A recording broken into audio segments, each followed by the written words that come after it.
Yo, what's going on, crew? Welcome back to the channel. It's your boy Serrano. In today's video, we're going to be taking a look at the Samsung Galaxy A14 5G after 14 days. Stay locked in, and if you're brand new to the channel, I truly appreciate you for coming through.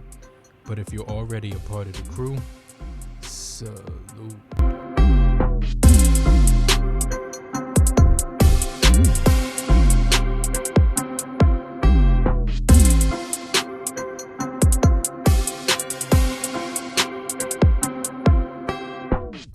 Hey, what's going on, crew? Welcome back to the channel. So today's video, we're going to be taking a look at the Samsung Galaxy A14, and I definitely think it's a solid device all around. This device is going to be running on the Dimensity 700 inside, but for the Indian model, it's going to be the Exynos 1330. And I didn't notice the device getting hot whatsoever when I was using it.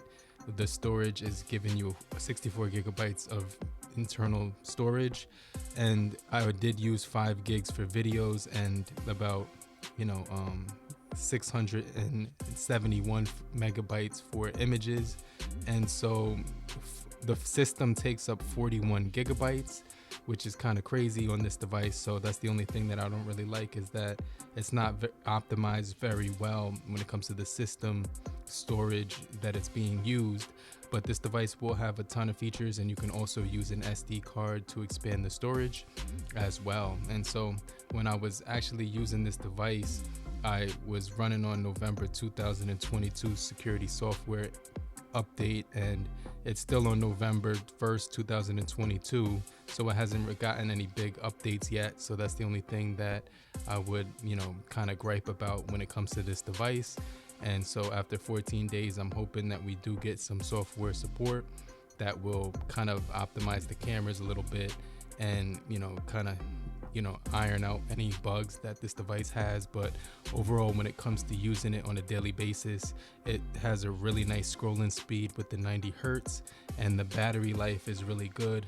I'm able to get a full day and a half without any issues whatsoever. And so the build of this device is going to be feeling really solid. It's got a plastic back with flat edges and rounded corners, and so it's got a really nice back which is grippy, and so the device feels really good when you're holding it in the hand. And you can pretty much hold this device with one hand, and I've been using it without a case, and I've been really enjoying this device, especially when it comes to the overall user experience, because everything seems to open up very fast and I'm not experiencing any lag, and I'm running on Android 13 5.0 One UI core version. And I honestly like the US version more, because the Dimensity 700 is going to give you a little bit more power, and it's going to pack a lot of cool features. You're going to be able to get pop-up, split screen, multi-app in all windows, and it's going to be able to run all games in extreme graphics. So I definitely think this is going to be a really solid device when it comes to the overall optimization. In addition to the 4 gigabytes of memory that they provide inside of the package, you're going to be able to get RAM boost by going into your battery settings, and you're going to be able to add RAM plus up to 4 gigs. So I definitely think that's a pretty solid feature, and the device seems to hold up very well when it comes to the RAM and the memory, and it's basically able to get you to run gaming, multimedia, things like that, without any hiccups or headaches, anything like that whatsoever. Now, this device will be able to give you Dolby Atmos when you're using the Bluetooth, or when you're using a headphone jack on this device, which is pretty cool. And so it's gonna give you mono speakers, not dual speakers, which is something that I wish that this device did have, but it's not something that's gonna make or break the device, because you're gonna be able to plug in Bluetooth, or use headphones or anything like that with the auxiliary cable. And so I was using it for GPS navigation. I was using it for multitasking through 2 different apps at the same time, and the device seemed to handle everything that I was throwing at it when I was using it on a daily basis. And so the battery life definitely lasted as long as the day lasted, and so I didn't have to worry about charging it up to the charger that it came with. But one of the things that I noticed about the charging speeds is that when I did hook it up to a fast charger, I didn't see the feature that said fast charge, and it actually did charge at the regular standard 15 watts charging, which was something that was, you know what I mean, I wanted to throw out there. But the device does have some pretty cool features on here that you can play around with, like NFC, Wi-Fi calling, screen recording, you know, all things like that. And then you can also do live caption.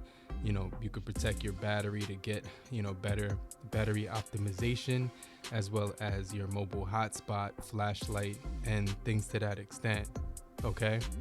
Now, when it came to using this device in outdoor environments, I was impressed with the brightness because it was able to be visible no matter what I was doing on this device. And so I was able to watch movies, look at my social media outdoors, and pretty much browse the web outdoors, and the screen looked plenty bright, so I didn't have any issues with it.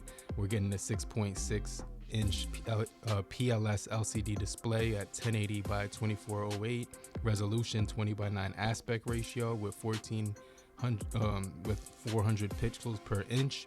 And so this device manages to basically do everything that you need it to do.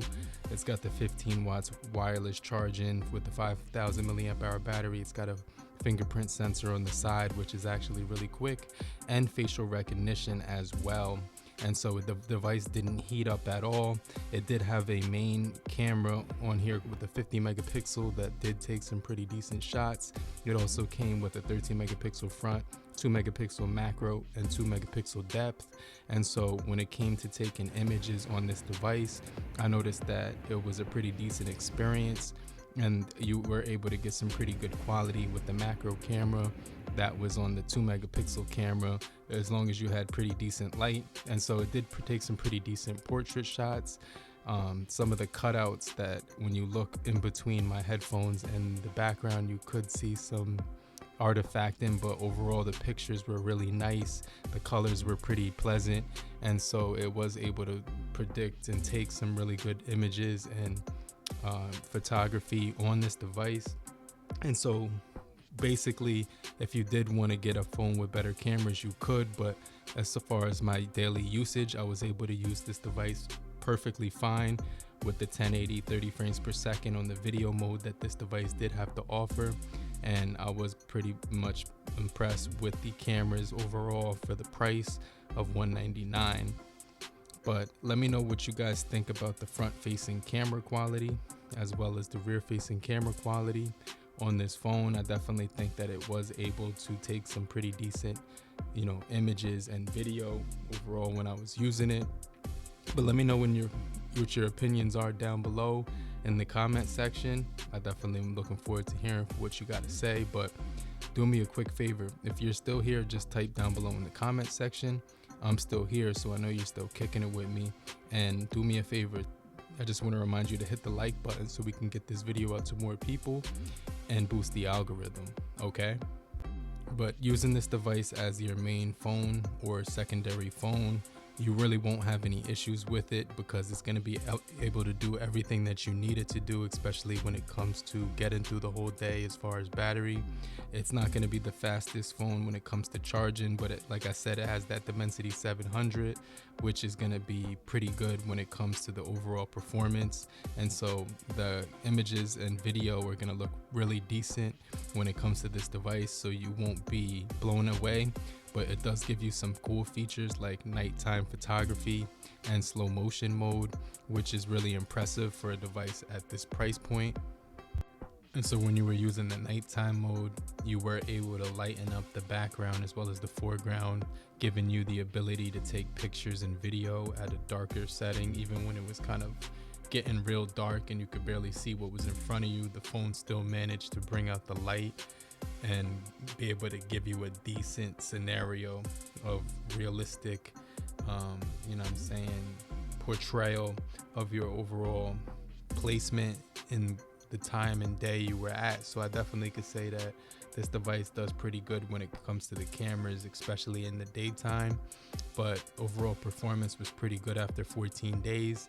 I could say that this device is pretty much a good device to use if you're trying to get through, you know, the basics plus a little bit more like gaming and some pretty good battery life. But let me know what you guys think about the Samsung Galaxy A14 5G. Follow me on social media. I'm watching another